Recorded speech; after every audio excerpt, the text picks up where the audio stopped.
My dear friends, నేను ఇవాళ సమ్మిఫ్ అనే ఫంక్షన్ ఎలా వర్క్ అవుతుందో ఎక్స్ప్లెయిన్ చేస్తాను. ఇందులో చూడండి, ఇందులో 4 కాలమ్స్ ఉన్నాయి. ఒక కాలంలో స్టూడెంట్ హాల్ టికెట్ నంబర్స్ తీసుకున్నాను. సెకండ్ కాలంలో స్టూడెంట్ నేమ్స్ తీసుకున్నాను. థర్డ్ కాలంలో స్టూడెంట్ యొక్క బ్రాంచ్ తీసుకున్నాను. ఫోర్త్ కాలంలో స్టూడెంట్స్ డొనేట్ చేసినటువంటి అమౌంట్ ఇన్ రూపీస్ తీసుకున్నాను. ఇక్కడ నాకు ఏం కావాలంటే బ్రాంచ్ వైజ్ సమ్ కావాలి. అంటే సిఎస్సి స్టూడెంట్స్ ఎంత డొనేషన్ చేశారు, అలాగనే సిఎస్ఎం స్టూడెంట్స్ ఎంత డొనేషన్ చేశారు, సిఐసి స్టూడెంట్స్ ఎంత డొనేషన్ చేశారు, క్యాడ్ స్టూడెంట్స్ ఎంత డొనేషన్ చేశారు, ఈసీఈ స్టూడెంట్స్ ఎంత డొనేషన్ చేశారు, నాకు ఈ డీటెయిల్స్ కావాలి. ఇప్పుడు సిఎస్సి తీసుకుంటే సిఎస్సి వాళ్ళు ఇక్కడ చూడండి, ఈ ఎల్లో కలర్లో చూపిస్తాను మీకు. సిఎస్సి వాళ్ళు ఇద్దరున్నారు. సిఎస్సి వాళ్ళు ఇద్దరున్నారు. వాళ్ళు ఎంత డొనేట్ చేశారు? ఒకళ్ళు 500, ఒకళ్ళు 700, టోటల్ 1200. ఇవి కావాలి. ఈ సిఎస్సి అని చెప్తే ఎల్లో కలర్లో ఉన్నటువంటి ఈ 1200 రావాలి, మిగతా ఏమీ యాడ్ కావాలి.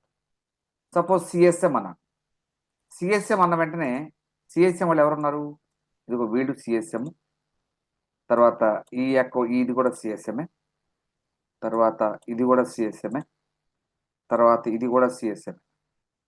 సిఎస్ఎం అనగానే 1600, 1600, 2300, 2700 రావాలి. ఇలా నాకు బ్రాంచ్ వైజ్గా సమ్ కావాలి, బ్రాంచ్ వైజ్గా డొనేషన్స్ కావాలి. దానికి నేను సమ్మిఫ్ అనే ఫంక్షన్ రాయాలి. ఈక్వల్ టు, ఏ ఫంక్షన్ అయినా ఈక్వల్ టు అనే సింబల్తో స్టార్ట్ చేయాలి. సమ్మిఫ్ ఫంక్షన్ స్టార్ట్. క్రైటీరియా రేంజ్ అంటే మనం ఇప్పుడు సిఎస్సి వాళ్ళ టోటల్ కావాలి. సిఎస్సి ఎక్కడ ఉంది? ఇక్కడ ఉంది. సో ఇందులోనే కదా ఈ కాలంలో ఉన్నటువంటి ఇది సెలెక్ట్ చేసుకోవాలి. క్రైటీరియా రేంజ్ అంటే సిఎస్సి అనేటటువంటి పేరు ఎక్కడ వెతకాలి? ఇక్కడ ఉందా సిఎస్సి? లేదు. ఇక్కడ పేర్లు ఉన్నాయి. ఇక్కడ కదా బ్రాంచ్ ఉంది, బ్రాంచెస్, ఇది సెలెక్ట్ చేసుకో. క్రైటీరియా అంటే ఇప్పుడు మనం ఏం సమ్ చేయాలి? ఈ F2 అనేటటువంటి సెల్లో సిఎస్సి ఉంది కదా, వాళ్ళ వరకు అంటే సిఎస్సి వాళ్ళదే సమ్ చేయాలి. అందుకే F2 సెలెక్ట్ చేసుకోండి. క్రైటీరియా ఏం సమ్ చేయాలి మనం? ఇక్కడ ఉన్నట్టు డొనేషన్స్ సమ్ చేయాలి. డొనేషన్స్ అంటే ఇది సెలెక్ట్ చేసుకోవాలి. ఇప్పుడు బ్రాకెట్ క్లోజ్ చేయండి. సిఎస్సి వాళ్ళు 1200 డొనేట్ చేశారు. 500 ప్లస్ 700, 1200 కరెక్ట్ అని. అలానే సిఎస్సి కూడా చూద్దాం ఒకసారి, మళ్ళీ ఇంకోసారి చూడండి. ఏ ఫంక్షన్ అయినా ఈక్వల్ టు సింబల్తో స్టార్ట్ చేయాలి. మనం ఇక్కడ వాడాల్సిన ఫంక్షన్ పేరు సమ్మిఫ్. క్రైటీరియా రేంజ్, ఇప్పుడు మనం సిఎస్ఎం అనే బ్రాంచ్ పేరు ఎక్కడ ఉంది? ఇక్కడ కదా. సో ఇది మొత్తం కూడా క్రైటీరియా రేంజ్ అవుతుంది. ఇప్పుడు దేని వైజ్గా సమ్ చేయాలి? సిఎస్ఎం వాళ్ళ స్టూడెంట్స్.